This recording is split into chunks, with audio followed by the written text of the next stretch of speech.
ગઢડા સ્વામિનારાયણ મંદિર અને જૂનાગઢ સ્વામિનારાયણ મંદિરનો વિવાદ વધુ વકર્યો છે। આજે સમગ્ર ગુજરાતના શહેરો અને ગામડામાં સ્વામિનારાયણ સત્સંગ સમાજ દ્વારા મામલતદાર અને કલેક્ટરશ્રીને આવેદનપત્ર પાઠવવામાં આવી રહ્યું છે। આપ જોઈ શકો છો, રાજકોટ શહેરના કલેક્ટર ઓફિસે પણ મોટી સંખ્યામાં સ્વામિનારાયણ સત્સંગીઓ અત્યારે આવેદનપત્ર આપવા માટે ઉમટી પડ્યા છે, પોતાની રજૂઆત માટે અહીં આવ્યા છે। ત્યારે વાત કરીએ સત્સંગીઓ સાથે। શું નામ આપનું કાકા? રતિલાલ ભાલોડિયા। રતિલાલભાઈ, આ વિવાદ ગઢડા મંદિરનો શું છે?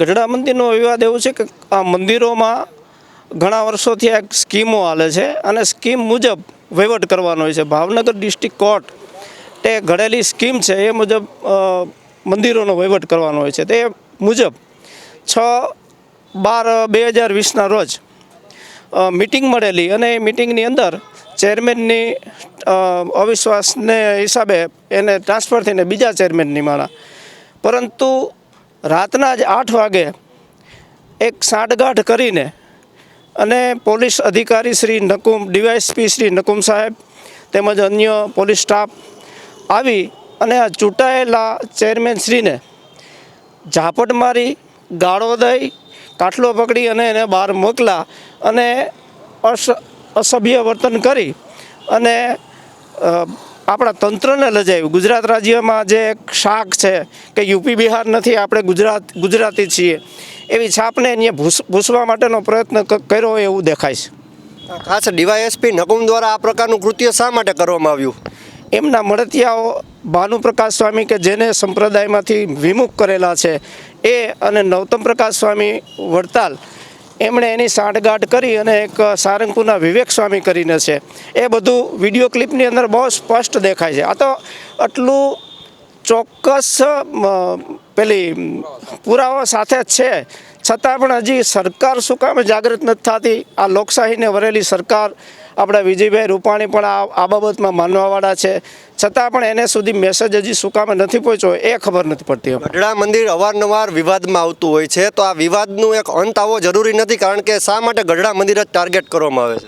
જો કે ધાર્મિક કાર્યની અંદર વિવાદ હોવો જ ન જોઈએ, મારું આ અંગત મંતવ્ય છે, પરંતુ જે ફાઉન્ડર છે, જેની જે સંપ્રદાય બાંધ્યો છે, એના રૂલ્સ બનાવ્યા હોય કે આ રીતે વર્તવાનું। કોઈ પણ સંપ્રદાય માટે પોતપોતાના નિયમો હોય છે, પ્રથાઓ હોય છે, પણ સ્વામિનારાયણ ભગવાને પોતાએ એક આખી એક ગાઈડલાઈન બનાવેલી છે કે જેમાં કે શિક્ષાપત્રી છે, શિક્ષાપત્રી મુજબ બધાને રહેવાનું છે, એ મુજબ ન રહીએ તો એનો નથી એવું એમાં પણ ઉલ્લેખ છે। 207મો શ્લોક છે શિક્ષાપત્રીનો, અને શિક્ષાપત્રી એવું બંધારણ છે કે માનનીય આપણા પૂર્વ ગૃહમંત્રી શ્રી સરદાર વલ્લભભાઈ પટેલ પણ આ સ્વામિનારાયણ સંપ્રદાયના ચુસ્ત અનુયાયી હતા। એમણે ગાંધી બાપુને એક વખત આ શિક્ષાપત્રી આપી અને શિક્ષાપત્રીનું અધ્યયન કર્યા પછી ગાંધી બાપુએ 8 દિવસ પછી સરદાર વલ્લભભાઈ પટેલને એમ જણાવેલ કે ભાઈ, જો આ શિક્ષાપત્રી પ્રમાણે દુનિયા રહેવા માંડે તો 2 ખાતાની જરૂર જ નહીં પડે, ગૃહ અને કાયદો, કારણ કે આની અંદર એટલું બધું સચોટ બતાવેલ છે। પરંતુ અત્યારે દુઃખની વાત એ છે કે ગૃહ અને કાયદો બે સંપ્રદાયની અંદર એક મિક્સ થઈ ગયો છે। આજે શું રજૂઆત છે તમારી? આજે અમારી રજૂઆત એવી છે કે જે આ બિનકાયદેસર રીતે આ ઘૂસણખોરી છે, તેમજ આ અધિકારીએ જે ખરાબ વર્તન કર્યું છે એની ઉપર પગલાં લઈ અને એને રદ કરો। જૂનાગઢ મંદિરમાં પણ 30/5/19ના રોજ એક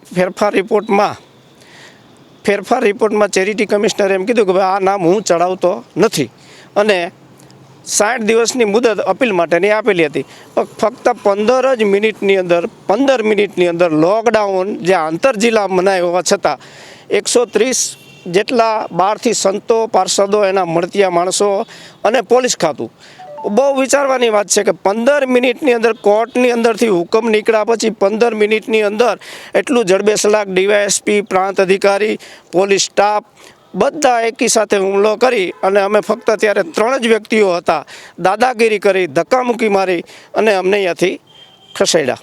એ જ પોઝિશન અત્યારે ગઢડામાં થઈ છે। ચોક્કસથી તો જૂનાગઢ મંદિર બાબતે શું તમારી માંગ છે?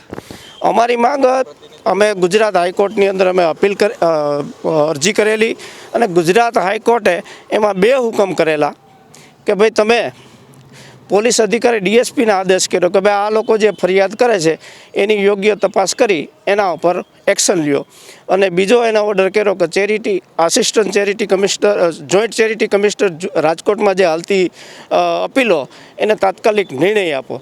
પરંતુ આજની તારીખ સુધી જૂનાગઢ ડીએસપી સાહેબની કચેરી તરફથી કોઈ પણ પ્રત્યુત્તર નથી. જે 4 માસ સમય વહી ગયો.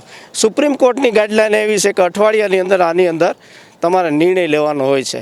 જૂનાગઢ પોલીસ તમે માનો છો સ્વામિનારાયણ સંપ્રદાયના આ સત્સંગી ભક્તો સાથે અન્યાય કરી રહી છે?